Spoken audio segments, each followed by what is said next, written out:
बिस्मिल्लाहिर्रहमानिर्रहीम। Welcome to Shah Syed academy. अपने इस वीडियो में हम बात करेंगे कि फ्रीलांसिंग करने के क्या एडवांटेजेस और डिसएडवांटेजेस हैं। तो आइए वीडियो का आगाज करते हैं और पहले नजर डालते हैं पॉजिटिव पॉइंट्स यानी एडवांटेजेस पे। तो सबसे पहला एडवांटेज तो फ्रीलांसिंग का ये है कि आप पे किसी किस्म की कोई बॉन्डेज नहीं है।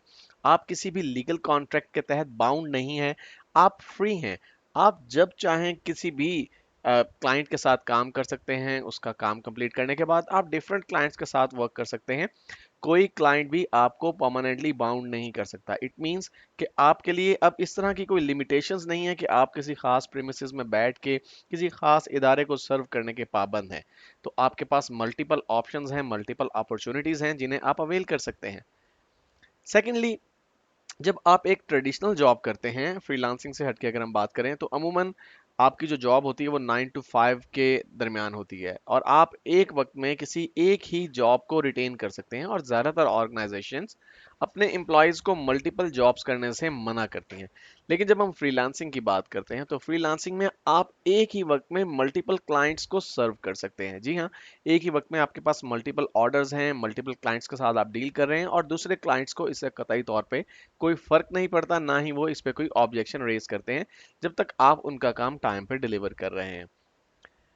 तीसरा एडवांटेज ये है कि आप फ्रीलांसिंग से बहुत हैंडसम अर्निंग कर सकते हैं। जब मैं हैंडसम अर्निंग की बात करता हूं तो यहाँ पे हैंडसम अर्निंग कुछ फैक्टर्स पे डिपेंड करती है। ये डिपेंड करता है कि आपके पास कितने स्किल या स्किल्स हैं और उन स्किल्स में आपकी प्रोफिशिएंसी कितनी है, आप कितने एक्सपर्ट हैं उन स्किल्स के अंदर और उन स्किल्स की मार्केट में डिमांड कितनी है। फॉर एग्जांपल, अगर आप बहुत अच्छे ग्राफिक डिजाइनर हैं, अगर आप बहुत अच्छे वेब डेवलपर हैं, या आप बैक एंड डेवलपर हैं, या आप एंड्रॉयड एप्लीकेशन डेवलप कर सकते हैं, तो आप बहुत अच्छी अर्निंग कर सकते हैं फ्रीलांसिंग के जरिए। एक और एडवांटेज जो फ्रीलांसिंग का है कि आप कहीं से भी काम कर सकते हैं। मसलन मैं फ्रीलांसिंग करता हूं, मैं अपने घर के एक कमरे में बैठ के फ्रीलांसिंग करता हूं। समटाइम मुझे मूव करना पड़ता है किसी दूसरे शहर में, मैं अपना लैपटॉप अपने साथ कैरी कर सकता हूं और मैं वहां से बैठ के भी काम कर सकता हूं। तो इसमें कोई कबाहत नहीं है, आप बाउंड नहीं है किसी खास प्रेमिसेस के, आप कहीं पे बैठ के भी ये काम कर सकते हैं। आइए अब नजर डालते हैं कुछ डिसएडवांटेजेस की। तो बात करते हैं, तो सबसे पहले हम बात करते हैं ऑड वर्किंग आवर्स की। ये फ्रीलांसिंग का एक काफी बड़ा डिसएडवांटेज है।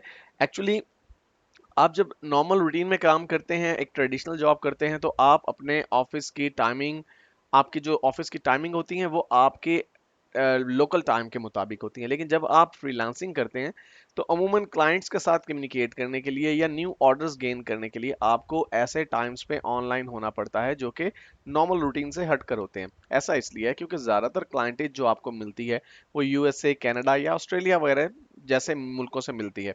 तो वहाँ के जो क्लाइंट्स हैं, जाहिर सी बात है वो अपने कन्वीनियंट टाइम के मुताबिक ऑनलाइन होते हैं, वो अपने डे टाइम को यूटिलाइज करते हैं। और वैसे भी हम लोग जो काम करने वाले हैं, हमारी लालच ज़्यादा है, काम देने वालों की लालच कम होती है।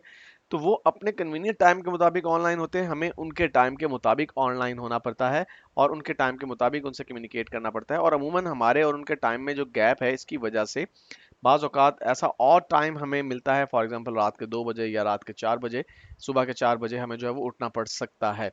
लेकिन एक मरतबा जब आपकी आपके क्लाइंट्स के साथ अंडरस्टैंडिंग डेवलप हो जाती है तो फिर आप कोई ऐसे बीच का टाइम जो आप डिसाइड कर सकते हैं जो कि दोनों पार्टीज को सूट करता हो।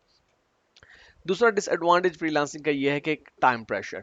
जी हाँ, फ्रीलांसिंग में आपको वक्त पे किसी भी जॉब को डिलीवर करना बहुत इंपॉर्टेंट होता है। और अगर आप किसी भी जॉब को लेते वक्त ठीक से आइडिया नहीं कर पाते कि इस जॉब को कंप्लीट करने में आपको कितना टाइम दरकार होगा, तो आपको उसे ऑन टाइम डिलीवर करने के लिए बहुत ज़्यादा मेहनत करनी पड़ेगी। इस तरह से आप पे कुछ टाइम प्रेशर बन जाता है। तीसरा डिसएडवांटेज, जो कि लास्ट डिसएडवांटेज भी है फ्रीलांसिंग का, वो है अनसर्टेनिटी। देखिए, जब आप एक ट्रेडिशनल जॉब करते हैं, आपको मालूम होता है कि आपको एक खास लगी बंदी आमदन जो है वो आपके एम्प्लॉयर की तरफ से हर महीने मिल जानी है और आप उसी के मुताबिक अपने एक्सपेंसेस को एडजस्ट करते हैं, अपना बजट डिसाइड करते हैं। लेकिन जब आप फ्रीलांसिंग की बात करते हैं तो फ्रीलांसिंग में अप्स एंड डाउन्स लगी रहते हैं। किसी महीने हो सकता है कि आप बहुत अच्छी अर्निंग करें, हो सकता है किसी महीने आपकी अर्निंग कम हो जाए, किसी महीने बहुत कम हो जाए। तो इस तरह की जो अनसर्टेनिटी है, ये एक किस्म का प्रेशर हमारे ऊपर क्रिएट करती है फ्रीलांसर्स के ऊपर। लेकिन ये अनसर्टेनिटी अमूमन इनिशियल लेवल पे होती है। जब आप 6 महीने का टाइम स्पेंड कर लेते हैं फ्रीलांसिंग में और आपके कुछ अच्छे क्लाइंट्स बन जाते हैं, तो फिर आपकी इनकम का कुछ पोर्शन एटलीस्ट सर्टन हो जाता है। जब आप आवरली बेसिस पे काम कर रहे होते हैं तो आपको पता होता है कि महीने का एटलीस्ट इतना तो मुझे लाजमी मिल जाएगा, उसके अलावा एक्स्ट्रा भी मिल सकता है।